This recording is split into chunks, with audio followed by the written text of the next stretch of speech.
শুভ দুপুর আমার প্রিয় বন্ধুরা, তোমরা সবাই কেমন আছো? আশা করছি ভালো আছো, আর আমিও খুব ভালো আছি। তো আমি দীপা আসাম থেকে আবার নিয়ে চলে আসলাম নতুন একটা মিনি ব্লগ। তো কালকে সন্ধ্যাবেলা ইউটিউবে কিছু রিলস করব বলে আমি একটু সাজুগুজু করেছিলাম, তাই তোমাদের সাথে একটু শেয়ার করে দিলাম। তারপর রিলস করে নিয়েছি, এখন ছেলেকে খাওয়াবো বলে জলও নিয়ে চলে আসলাম। আর আমার সোনা পাপাকে একটু দেখো, আমি যখন দুধের সাথে বিস্কিটটা গুলে নিচ্ছিলাম একটা চামচ বাটির আওয়াজ হচ্ছিল, এটা শুনে আমার সোনা দেখো কতটা খুশি হয়ে গেছে। ও বুঝতে পেরে গেছে যে এখন ওকে খাওয়াবো। আর এটা সবসময় করে, ওই বিস্কিটের প্যাকেটের আওয়াজ শুনে, চামচ বাটির আওয়াজ শুনে আমার সোনা বুঝতে পেরে যায়। আর ওর একটু একটু খুশি দেখে না আমি অনেকটা খুশি হয়ে যাই সত্যি।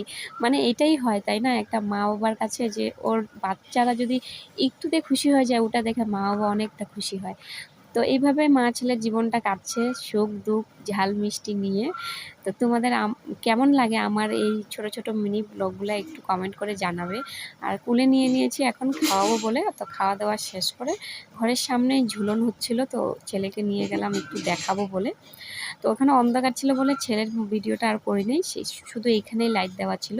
তো তোমাদের কেমন লাগে এই মা ছেলের জুটি একটু কমেন্ট করে জানাবে।